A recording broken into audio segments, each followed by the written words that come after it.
உலகளாவிய தமிழ் சொந்தங்களுக்கு வணக்கம். இது உங்கள் காந்தினி சமையல் சேனல். பாருங்க, நம்ம இன்னைக்கு பானிபூரி எப்படி செய்யுதுன்னு தான் பார்க்க போறோம். நம்ம குழந்தைங்கள வெளியில கூட்டிட்டு போனா என்ன வேணும்னு கேட்டா பானிபூரி தான் வேணும்னு சொல்லுவாங்க யோசிக்காம. அதுதான் நம்ம வீட்டிலேயே எப்படி ஈஸியா செய்யுதுன்னு பார்க்க போறோம் இன்னைக்கு. வாங்க வீடியோக்குள்ள போலாம்.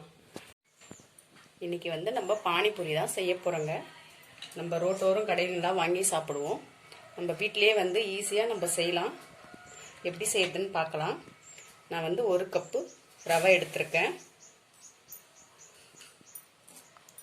1/4 கப்பு நான் மைதா சேர்த்துருக்கேன்.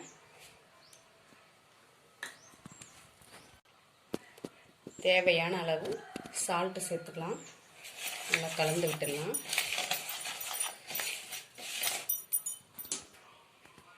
கொஞ்சம் கொஞ்சமாக தண்ணி விட்டு நம்ம பிசைஞ்சிக்கலாம்.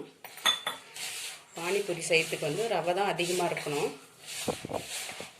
மைதா கம்மியாக தான் இருக்கணும். நம்ம மாவு பிசைஞ்சிட்டோம். ஒரு 1/2 மணி நேரம் நம்ம மூடி விட்டுடுவோம். நம்ம புதினா தண்ணி ரெடி பண்ணிக்கலாங்க. புதினா ஒரு கைப்பிடி அளவு போட்டுக்கலாம். கொத்தமல்லி ஒரு கைப்பிடி அளவு போட்டுக்கலாம். நீங்கள் எந்த அளவுக்கு செய்கிறீங்களோ அந்த அளவுக்கு போட்டுக்குங்க. 2 பச்சை மிளகாய் போட்டுக்கலாம். இஞ்சி கொஞ்சம் சேர்த்துக்கலாம். சேர்த்துட்டு அரைச்சி எடுத்துக்கலாங்க. பாருங்கள், புதினா அரைச்சி எடுத்துகிட்டு வந்துட்டோம். ஃபில்டர் பண்ணிக்கலாம்.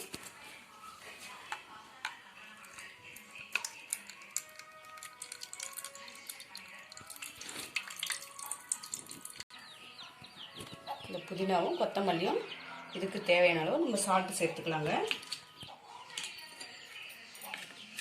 நான் மிளகும் சீரகமும் வறுத்து பொடி பண்ணி வச்சுருக்கேன். அதை ஒரு 1/4 டீஸ்பூன் சேர்த்துக்கலாம். சேர்த்துட்டு நல்லா கலந்து விட்டுருங்க. இதில் உப்பு காரம்லாம் உங்களுக்கு கரெக்டாக இருக்கான்னு நீங்கள் பார்த்துக்குங்க. இப்போ புதினா தண்ணி ரெடி ஆகிடுச்சு. இதை அப்படியே வச்சுக்கலாம். இப்போ புளி தண்ணி ரெடி பண்ணிக்கலாங்க. பாருங்கள், நான் புளி ஊற வச்சு கரைச்சி வச்சுருக்கேன். இதை ஃபில்ட்ரு பண்ணிக்கலாம்.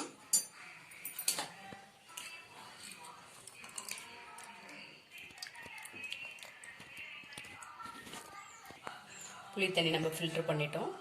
உப்பு தேவையான அளவு சேர்த்துக்கலாம். மிளகாய்த்தூள் ஒரு 1/4 டீஸ்பூன் சேர்த்துக்கலாங்க.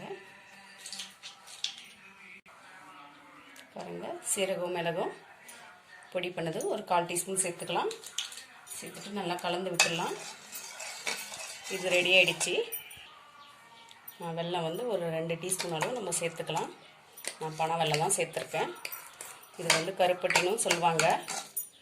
சேர்த்துட்டு நல்லா இந்த வெல்லம் கரையிற வரைக்கும் கலந்து விட்டுடலாம். புளித்தண்ணி நமக்கு ரெடி ஆகிடுச்சுங்க. நம்ம உருளைக்கிழங்கு 1 வேக வச்சு எடுத்து வச்சுருக்கேன். இதெல்லாம் நம்ம மசிச்சு வச்சுக்கலாம். நான் கேரட் 1 வேக வச்சுருக்கேன். பீன்ஸ் எல்லாம் எடுத்து வேக வச்சுருக்கேன். இது எல்லாமே நம்ம மசிச்சு எடுத்துக்கலாங்க. 3 காயும் நான் நல்லா மசிச்சு எடுத்துக்கினேன். வெங்காயம் கொஞ்சம் சேர்த்துக்கலாம். சேர்த்துட்டு நல்லா கலந்து விட்டுடலாங்க. மிளகாய்த்தூள் நான் 1 டீஸ்பூன் சேர்த்துக்கலாம். ரொம்ப சேர்த்தமா காரமாக இருக்கும். உப்பு தேவையான அளவு சேர்த்துக்கலாங்க. சீரகப்பொடி ஒரு 1/4 டீஸ்பூன் கம்மியாக சேர்த்துக்கலாம். ஏற்கனவே நம்ம நிறைய சேர்த்துருக்கோம். எல்லாத்துலேயும் சேர்த்துட்டு நம்ம நல்லா கலந்து விட்டுலாங்க. இது ரெடி ஆகிடுச்சு. மாவு பிசைஞ்சு வச்சு 1/2 மணி நேரம் ஆகிடுச்சு. இந்த எடுத்து பிசைஞ்சிக்கலாம். நல்லா மாவெல்லாம் நல்லா ஊறிடுச்சுங்க. மாவு நல்லா ஒரு 5 நிமிஷம் நல்லா பிசைஞ்சிக்கலாம்.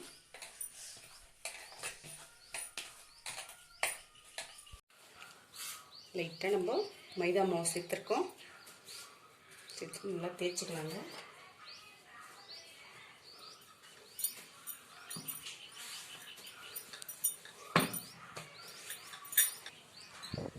பாருங்கள், நம்ம இந்த அளவுக்கு மெல்லிசாக தேய்ச்சிக்கணும்.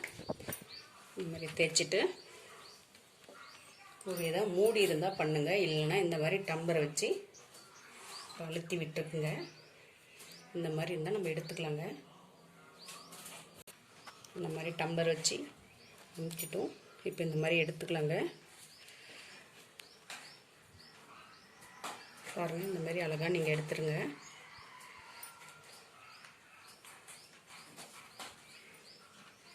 பாருங்கள், இந்த மாதிரி எடுத்து வச்சுக்கலாம்.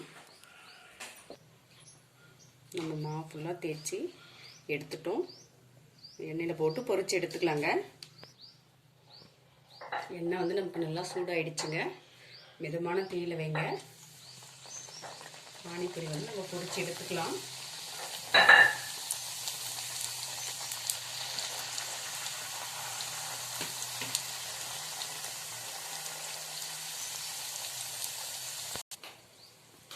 பானிபூரி பாருங்கள், நல்லா அழகாக வந்துடுச்சு. நம்ம திருப்பி விட்டுக்கலாம்.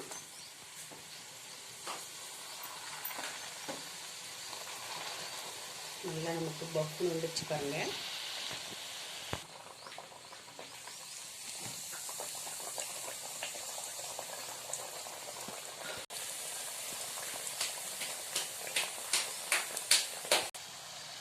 நல்லா வெந்துடுச்சுங்க.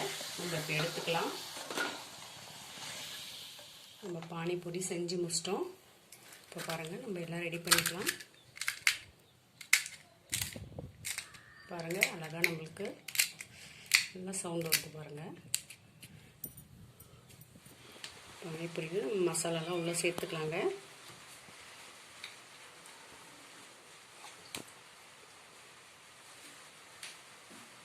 புதினா தண்ணி சேர்த்துக்கலாம். புளி தண்ணி பாருங்கள், இதிலேயே சேர்த்துக்கலாம். இனிப்பு, காரம், புளிப்பு நல்லா சூப்பராக சுவையாக இருக்குங்க. நீங்களும் இந்த மாதிரி வீட்டில் ட்ரை பண்ணி பாருங்கள். இந்த வீடியோ பிடிச்சிருந்தா லைக் பண்ணுங்கள், ஷேர் பண்ணுங்கள், கமெண்ட் பண்ணுங்கள். மறக்காமல் காந்தினி சமையல் சேனலுக்கு சப்ஸ்கிரைப் பண்ணுங்கள். தேங்க்ஸ் ஃபார் வாட்சிங்.